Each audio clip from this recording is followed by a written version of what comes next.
Hi folks, I'm John Morrison from Weatherize Northeast. You can find us on the web at weatherizenortheast.com. Today we're going to be retrofitting a 1920s bungalow in Maine. And what you can see here is that there's absolutely no insulation whatsoever. And what we're going to do is we're going to install power pack webbing. This is a reinforced webbing.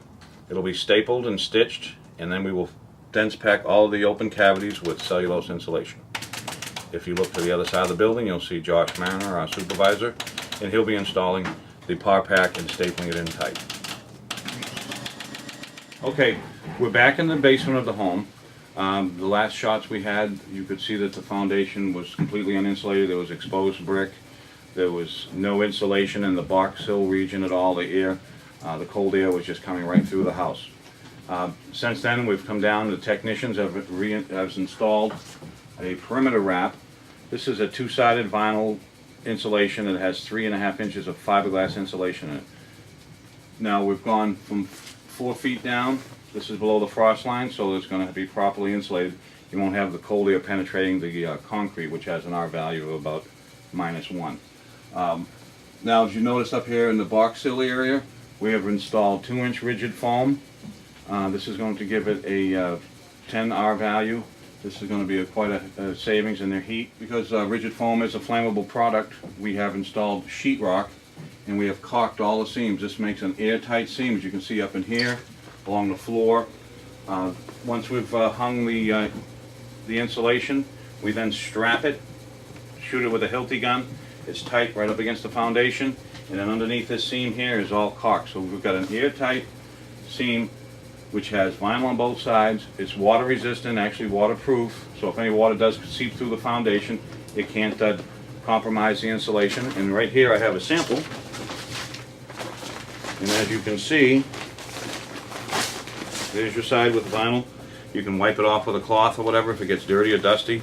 And then on the other side we have the other vinyl, and then inside, as you can see, we have the fiberglass insulation. And now I think we'll move upstairs, and the technicians are below insulating the exterior walls of the home. Alright, here we are. The technicians have drilled the holes. They have inserted the tube to install the cellulose, and they have dense packed this whole wall. They've gone in between the studs, as you can see where the whole location is. They've checked it with a wall camera to make sure there's no fire stops. And now they're at the point where they're ready to reinstall the siding. As you can see, he's installing a rubber membrane with an adhesive. This is going to keep the elements out and put an airtight seal. Where he's cut the shake shingle, he's going to reinstall it. As you can see, Josh has finished dense packing. Last time we were here, he was stapling up all of the reinforced poly, the power pack. As you can see, everything's nice and tight. It's dense packed with cellulose. The slanted walls, the eaves are done, the end walls, side walls, and the ceiling is all taken care of. This is all nicely packed and fully insulated. You can see in the corners here where we couldn't get cellulose, we've done spray foam, and we've made sure that the envelope is completely airtight. Here we are on the floor. This particular area is over an open porch.